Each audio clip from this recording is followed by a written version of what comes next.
tous. Bonjour. Bonjour à tous. Bonjour. Ok, merci. Nous disons merci à Dieu. Alléluia. Amen. Ok, nous passons directement dans notre enseignement sur la bataille de montagne. La bataille de montagne. Amen. Donc nous continuons toujours dans notre thème sur la bataille de montagne. Je vous demanderai vraiment d'être concentré parce que Dieu veut mettre quelque chose dans notre cœur qui va impacter notre vie. Amen. Amen. Donc évitez tout ce qui est déplacement, tout ce qui est distraction, évitez cela. Amen. Donc nous allons lire Nombre chapitre 14 verset 9. Pardon. Josué chapitre 14 verset 9. Amen. C'est après nous allons lire Nombre chapitre 20 verset 11 à 12. Amen. Donc Josué chapitre 14 verset 9. Après nous allons lire Nombre chapitre 20 verset 11 à 12. Je vais lire la parole du Seigneur. Ce jour-là, Moïse jura en disant: le pays que ton pied a foulé sera ton héritage à perpétuité pour toi et pour tes enfants, parce que tu as pleinement suivi la voie de l'Éternel, mon Dieu. Nombre chapitre 20, verset 11 à 12. Puis Moïse se leva la main et frappa 2 fois les rochers avec sa verge. Il sortit de l'eau en abondance. L'assemblée vit des bétails aussi. Alors l'Éternel dit à Moïse et à Aaron: parce que vous n'avez pas cru à moi pour me sanctifier aux yeux des enfants d'Israël, vous ne verrez point entrer cette assemblée dans le pays que je lui donne. Amen. Amen. Veuillez vous asseoir s'il vous plaît. Amen. J'aimerais d'abord expliquer le verset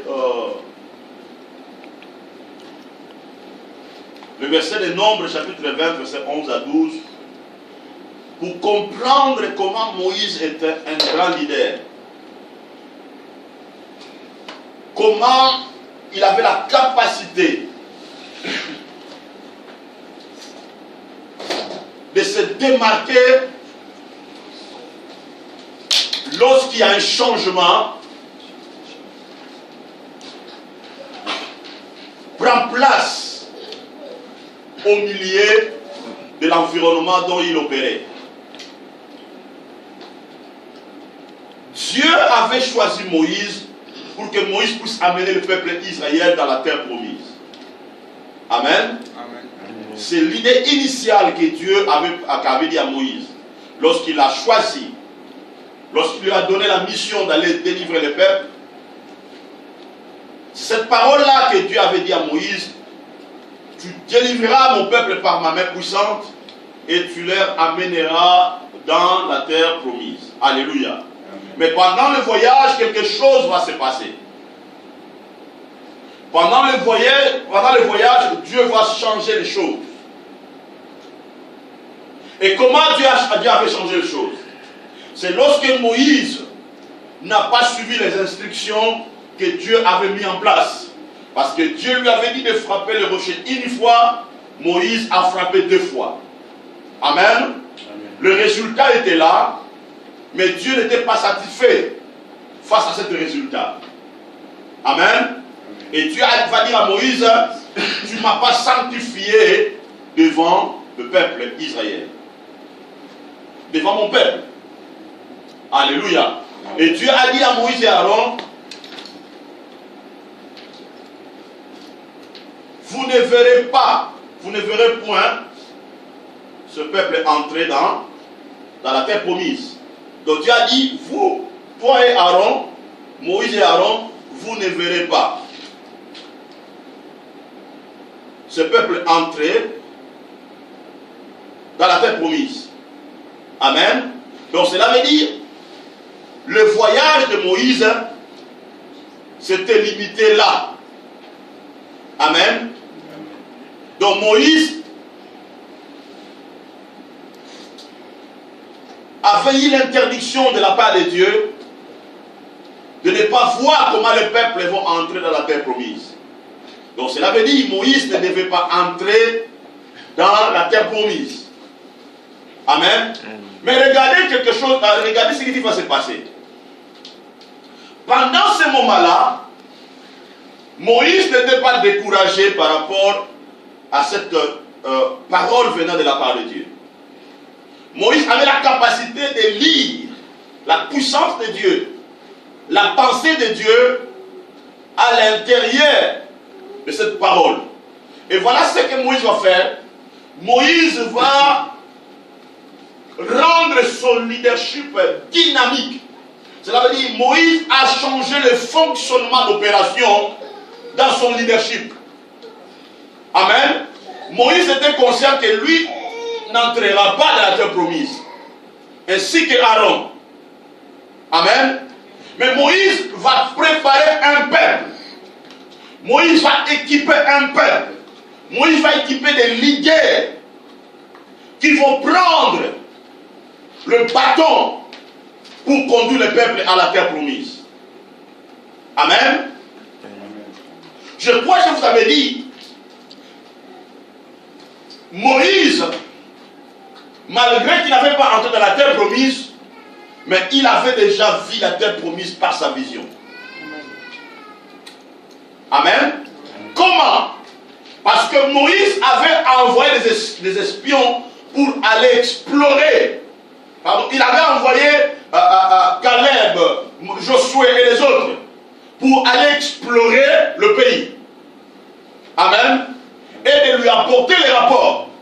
Cela veut dire, Moïse, sa vision était déjà dans le futur. Sa vision était déjà dans la terre promise. Amen. Et voilà pourquoi, étant un grand leader, il va changer les choses. Il va changer les choses. Il va changer son leadership. Il va équiper, il va préparer les gens. Écoutez, vous savez, sous la terre, nos années sont déjà définies par Dieu. Il y aura les autres qui vont vivre 80 ans, 75 ans, 90 ans, 100 ans, et par la grâce de Dieu, 120 ans. Amen. Amen. Maintenant, étant que leader, tu dois avoir la mentalité de Moïse. De dire que je sais que ma vie sur la terre est limitée. Mais ma vision n'est pas limitée par rapport aux années que Dieu m'a données sur la terre. Amen. Cela veut dire que je ne peux pas être là. Ma vision doit continuer à agir. Ma vision doit continuer à impacter les gens. Cela veut dire que comme leader, tu dois préparer les gens. Amen. Amen. Pour opérer sur la base de la vision que tu as mis en place. C'est quelque chose qui est très important. Je parlais à un bien-aimé qui se lance dans la politique. Je lui dis une chose. Je dis, si vous regardez ici en Europe, en France, en Belgique, ils ont établi un système de domination générationnelle. Amen. Donc il y a déjà un système politique qui est mis en place. Ce système-là est mis en place. Elle est comme un pyramide pour des générations à venir. Amen. Cela veut dire, dans ce système-là, il y a des vieux qui préparent des jeunes pour entrer dans ce système-là,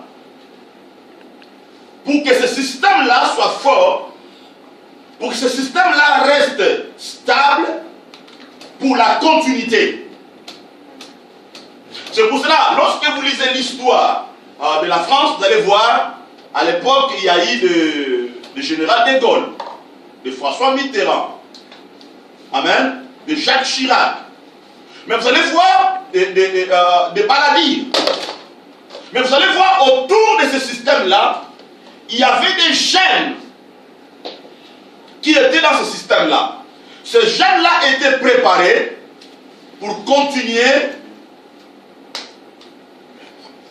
à opérer dans ce système-là pour rendre le système fort pour la continuité de la domination. Amen. C'est pour ça que vous allez voir aujourd'hui, François Mitterrand n'est plus là, Amen. Mais le système politique de la France continue à dominer nos pays africains. Amen. Mais ça veut dire que chez nous, c'est le contraire. Nous n'avons pas de leaders capables de créer un système qui peut être la base pour assumer la continuité de la génération à venir. Amen. Amen. On ne prépare pas des jeunes qui peuvent s'adhérer à cette vision pour être puissants dans ce système pour continuer à dominer. Amen. C'est pour ça que vous allez voir, Macron, il est jeune, mais quand il parle au milieu des dirigeants africains, il parle comme s'il était en train de parler devant ses enfants. Amen. Amen. D'où vient cette autorité? D'où vient cette puissance?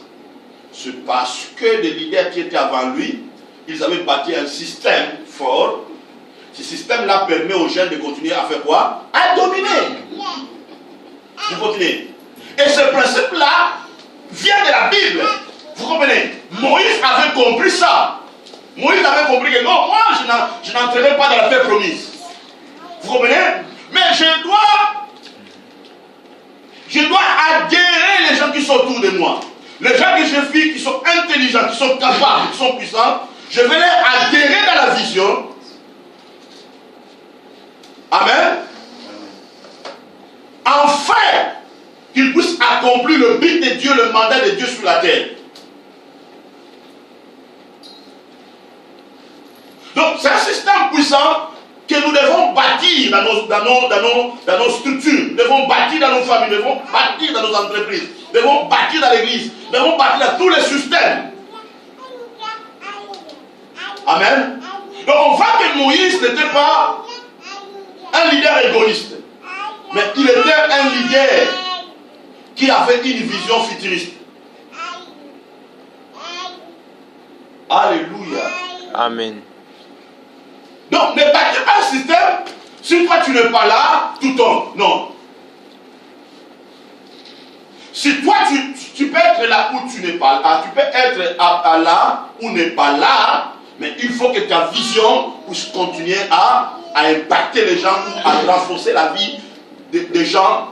C'est ça ce qui est important. Amen. Et Moïse avait compris ça. Et voilà, les années plus tard, lorsque Moïse a envoyé les gens pour aller explorer, et Caleb va se démarquer dans cette dimension. Amen. Mais écoutez.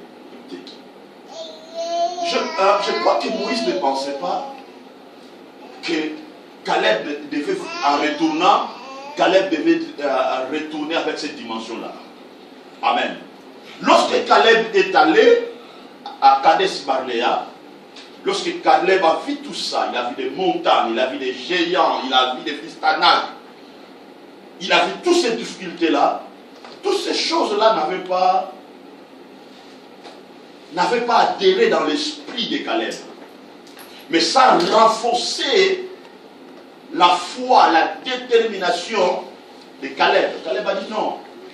Notre maître, Dieu lui avait interdit de ne pas entrer ici. Mais il nous a donné la vision. Amen. Il nous a donné des principes. Et nous allons amener sa vision à se concrétiser dans cet endroit. Alléluia. Maintenant, regardez lorsque Caleb est retourné, regardez ce que Moïse va dire. C'est ça ce qui est intéressant. Amen. C'est ce qui est très important. Regardez bien. Ce jour-là, c'est ce que la Bible déclare. Ce jour-là, Moïse gira.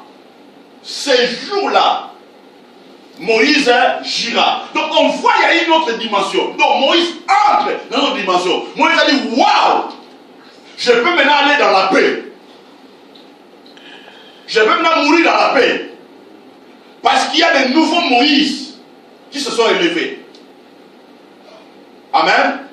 Dieu a suscité de nouveaux Moïse dans cet endroit.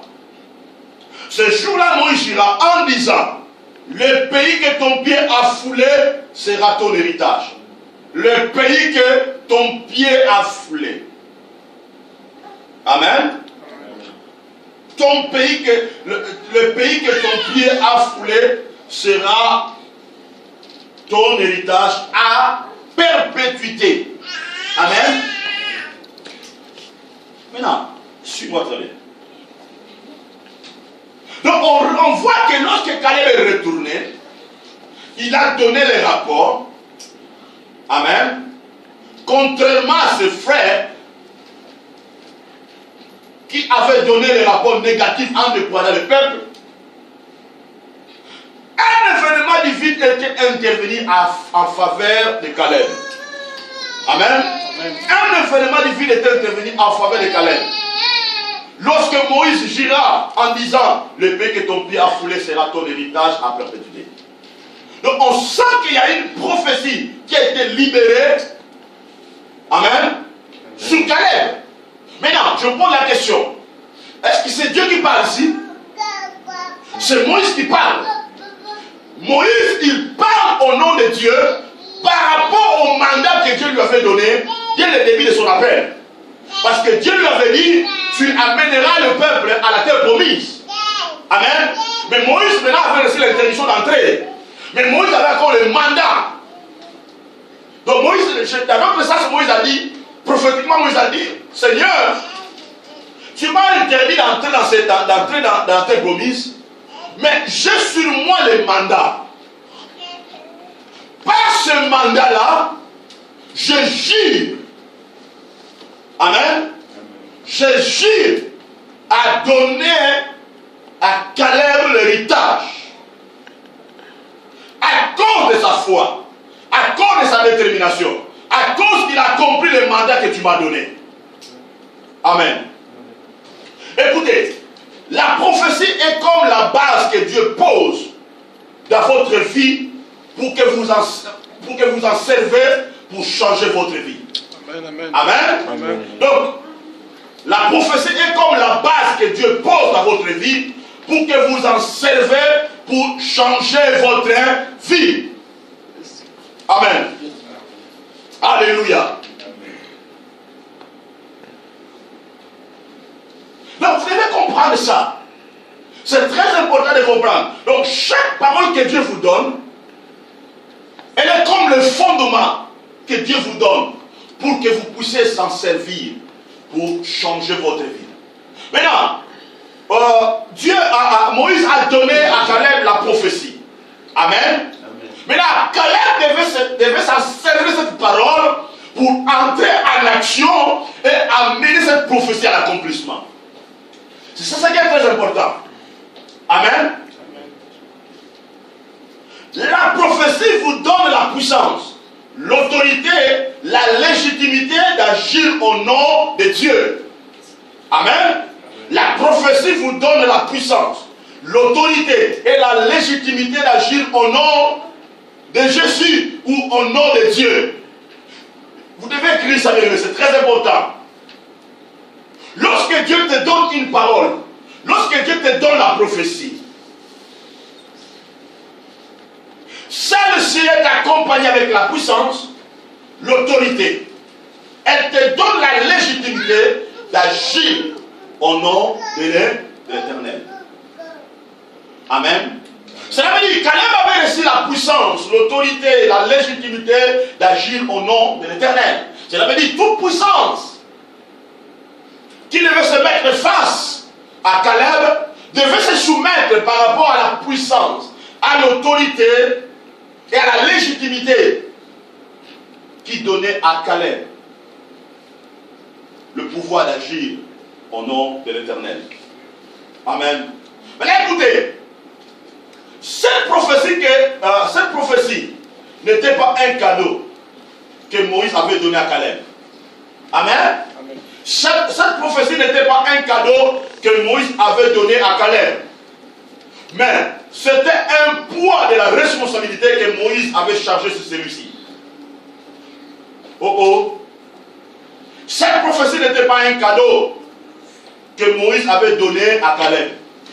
Mais c'était un poids de la responsabilité que Moïse avait chargé sur celui-ci. Il avait chargé sur Caleb. Amen. Parce que beaucoup de gens pensent que lorsque Dieu nous donne des prophéties, il nous donne les cadeaux. Lorsque Dieu te donne une parole, il te donne les cadeaux. Non, non, non, non. Amen. La prophétie n'est pas un cadeau que Dieu te donne. La parole que Dieu te donne n'est pas un cadeau. Mais c'est un poids de la responsabilité que Dieu charge sur toi. Yes. Alléluia. C'est ça ce qui est très important à comprendre. Donc, c'est très fort ici. Hein? Dieu n'avait pas donné, à Moïse n'avait pas donné, lorsqu'il dit que le pays que ton pied a foulé sera ton héritage. Ce n'était pas un cadeau que Moïse donnait à Caleb. Ce n'était pas un cadeau. Amen. Ce n'était pas un cadeau. Mais, Caleb avait la responsabilité de rendre cette prophétie réelle. Amen. Lorsque Dieu vous donne la prophétie, lorsque Dieu vous donne la parole, lorsque Dieu vous donne un message, lorsque Dieu vous donne sa parole, vous devez avoir la capacité de rendre cette parole réelle, de rendre cette prophétie réelle. Si vous voulez gagner la bataille de montagne, vous devez rendre la prophétie que Dieu vous a donnée réelle. Amen. Amen. Alléluia. Amen. Dieu ne vous donne pas sa parole pour rien. Il vous donne sa parole pour que vous puissiez faire quelque chose avec. Amen. Amen. Dieu ne vous donne pas sa parole pour rien. Il vous donne sa parole pour que vous puissiez faire quelque chose avec. Amen. Donc, Caleb devait faire quelque chose avec cette parole que Moïse lui avait donnée. Il devait faire quelque chose. Il devait agir. Il devait engager un combat. Il devait avancer avec cette parole.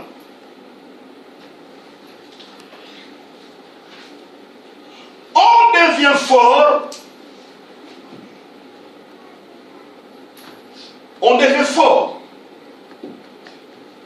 Puissant, grand, par les défis que vous affrontez à chaque étape de votre vie sur la terre. Amen.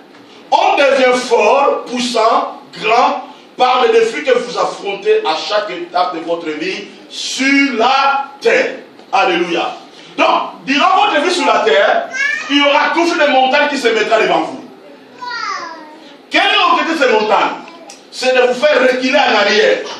C'est de vous empêcher d'atteindre la grandeur. Mais écoutez, le problème qui arrive dans votre vie, le difficulté, les épreuves qui viennent attaquer votre vie, des tentations, amen, les épreuves scolaires, les épreuves du travail, les épreuves des mariages, les épreuves du péché, tout ça, elle vient pour vous affronter. Amen. Mais en affrontant ces choses dans votre vie, cela vous permettra de devenir grand, spirituellement et matériellement. Alléluia. C'est ça ce qui est essentiel. Amen. Alléluia. Amen. Écoutez bien. Quand dans la vie, vous ne voulez pas être extraordinaire, vous serez ordinaire dans la vie. Amen. Amen. Quand dans la vie, vous ne voulez pas être extraordinaire, vous serez ordinaire dans la vie. Alléluia. Je vous renvoie dans le verset qu'on vient de lire. Caleb, il a vu le géant. Il a exploré le pays. Il a dit, moi, je veux être extraordinaire. Je ne voulais pas être ordinaire comme ces gens qui ont découragé le peuple, qui ont donné les mauvais rapports. Amen. Donc cela veut dire, pour être extraordinaire, vous devez vous engager. Vous devez travailler. Vous devez donner votre vie complètement à Dieu. Vous devez travailler votre vie. Amen. Si vous avez des dons que Dieu vous a donnés, si dans l'école ça ne va pas, vous devez travailler. Alléluia. Si vous voulez que votre entreprise puisse aller de l'avant, vous devez travailler. Même si les choses ne marchent pas, même si tu as des échecs, mais dis à ton cœur, je voulais être extraordinaire. Je ne voulais pas rester ordinaire. Alléluia. C'est ça la dimension qui était sur la vie de Caleb. Amen. Nous sommes face à des montagnes. Nous sommes face à des systèmes. Mais nous devons nous engager. Amen.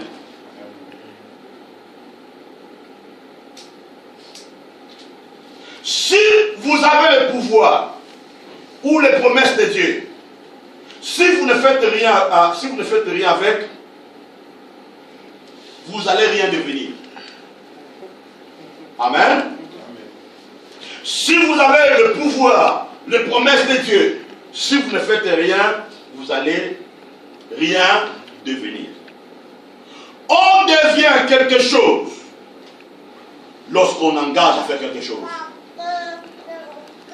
Amen. Donc si Caleb n'avait pas engagé le combat, cet héritage-là n'allait pas lui revenir.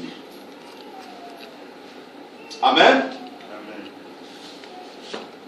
Écoutez, dans la vie, soit tu fais quelque chose, tu deviens, ou tu ne fais rien, tu restes aussi rien. Amen. C'est ça ce qui est très important. C'est ce qui est très capital. Donc Caleb était censé de se donner pour amener le but de Dieu vers l'accomplissement. Maintenant, écoutez, on va lire un peu le verset Nombre chapitre 14, verset 24. Nombre 14, 24. Nombre 14, 24. Voici ce que la Bible dit. Parce que mon serviteur Caleb était animé de notre esprit, qu'il a pleinement suivi ma voie, je le ferai entrer dans les pays où il est allé. Ses descendants le posséderont. Alléluia. Amen. Maintenant ici c'est Dieu qui parle. Moïse avait juré. Maintenant Dieu vient faire quoi? Confirmer. Alléluia. Maintenant regarde ce que Dieu dit. Il dit parce que mon serviteur Caleb était animé de notre esprit. Caleb était animé de notre esprit. Maintenant lorsque Moïse a libéré cette parole, Caleb était animé de notre esprit. Cela veut dire sa vision avait complètement changé. Sa manière de voir avait complètement changé. Cela veut dire rien ne pouvait empêcher Caleb d'avancer vers son but. Vous comprenez? Donc il était déterminé à accomplir le mandat que Dieu lui avait donné. Peuple de Dieu, l'Église de Dieu, nous devons être déterminés.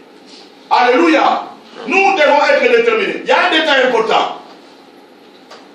Voilà ce que la Bible dit. Voilà ce que la Bible déclare. Je le ferai entrer. Je le ferai entrer. Maintenant, qui va le faire entrer? Qui va le faire entrer? Donc, Dieu a pris la responsabilité. Il a dit, je le ferai. Dieu a pris le devant. Dieu a dit, je le ferai entrer. Cela veut dire, il peut avoir des interdictions. Il peut avoir des empêchements. Mais Dieu a pris la décision. Dieu a dit, je le ferai entrer dans le pays où il est allé. Mon Dieu. Je le ferai entrer dans le pays où il est allé. Maintenant, écoutez. Tu ne peux jamais posséder quelque chose où tu n'as pas touché. Amen. Caleb, il était déjà allé à Kadesh Barnea. Amen. Il était déjà allé, mais il n'avait pas encore possédé le pays. Mais en retournant, pour donner rapport, le pays était resté dans sa vision. Amen. Il disait, ce pays-là est pour moi. Tout ce que je fais là est pour moi. Rien ne peut m'empêcher de la posséder. Dans l'autre sens, il était allé déjà dans son futur. Il avait déjà vu son futur. Et il retourne dans le point de départ. Et dans le point de départ, les choses sont informes. Dans le point de départ, les choses sont vides. Dans le point de départ, on va te critiquer. On va te traiter de tous les noms. On va te dire que tu es rien. Amen. Amen. Or, ce qui détermine ta vie, ce n'est pas ton présent. Ce n'est pas les années, mais c'est la vision que tu as vue, ce qui sera la clé de la motivation qui t'amènera à posséder ce que Dieu t'a donné. Maintenant, Dieu a je le ferai entrer. C'est pour cela que Moïse dit, et vous savez Moïse dit quoi? Il dit, le pays que ton pied a foulé sera ton héritage. Le pays que ton pied a foulé. Amen. Est-ce que c'était seulement Caleb qui avait foulé le pied là-bas? Il y avait les autres. Mais leur manière de fouler les pieds était différente. Les autres ont foulé le pied avec découragement par rapport au système. Mais Caleb a foulé le pied avec foi. Or, la Bible dit ceci. David dit, ta parole c'est une lampe à mes pieds. Amen. Ta parole c'est une lampe à mes pieds. Amen. Or, lorsque la parole vient entre où? Il entre dans notre esprit. Amen. Or, quand la parole entre dans ton esprit, la parole va faire quoi? La parole va te bouger. Qui va bouger? C'est ta tête? C'est ta main?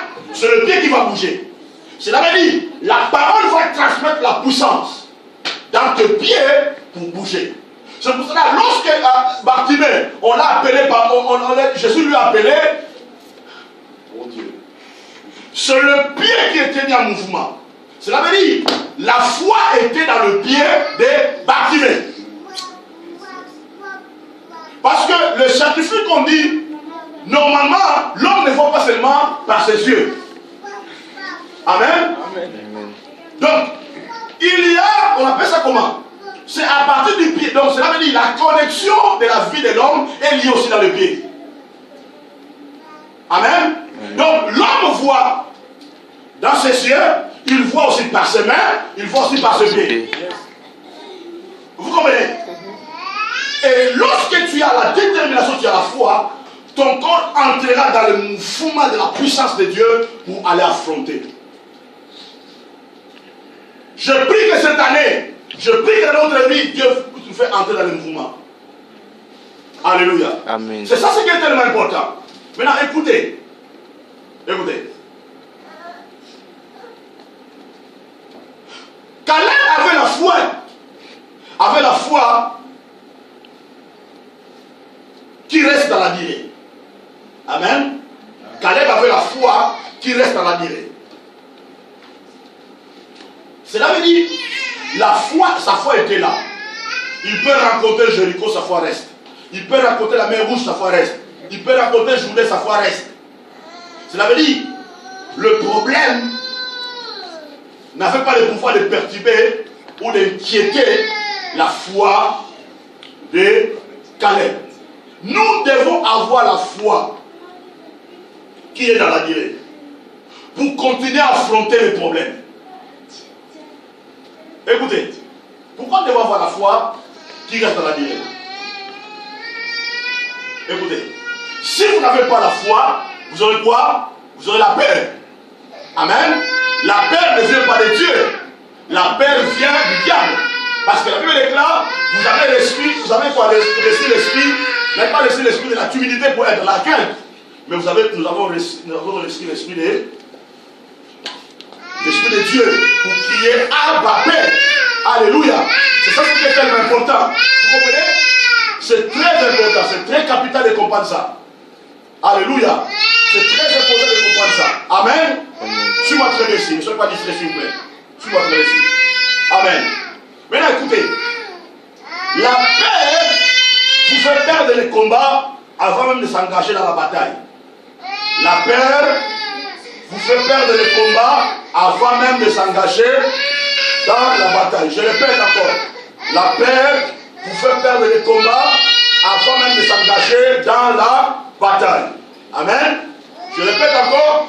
La peur vous fait perdre le combat avant de s'engager dans la bataille. Amen. Vivre dans la peur et la crainte d'affronter l'ennemi ne vous fera pas avancer dans votre destinée. Vivre dans la peur et la crainte d'affronter l'ennemi ne vous fera pas avancer dans votre destinée. Amen. Alléluia. Amen. Alléluia. Amen. Amen. Donc, pour posséder le pays, pour amener le but de Dieu à l'accomplissement, vous devez mesurer la grandeur des défis. Amen. Vous devez d'abord mesurer la grandeur des défis. Alléluia. Vous devez mesurer la grandeur des défis. Quelqu'un qui mesure la grandeur des défis, c'est quelqu'un qui agit.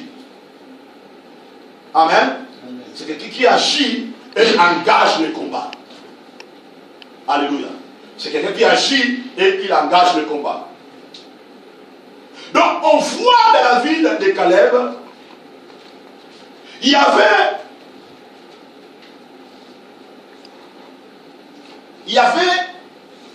la vraie adhésion d'engagement à la parole de Dieu dans la vie de Caleb. Il y avait la vraie adhésion d'engagement à la parole de Dieu dans la vie de Caleb. Amen. Vous devez comprendre une chose. La vie est comme une pierre sans forme.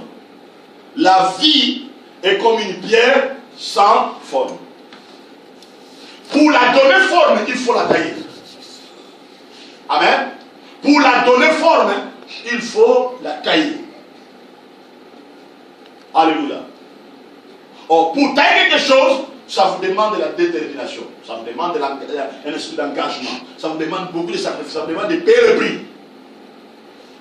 Amen. Ça vous demande de la résistance et ça vous demande de la persévérance. Alléluia. Donc tous les jours, nous devons nous engager à tailler notre vie. À tailler ta vie. Amen. Écoutez, les amis.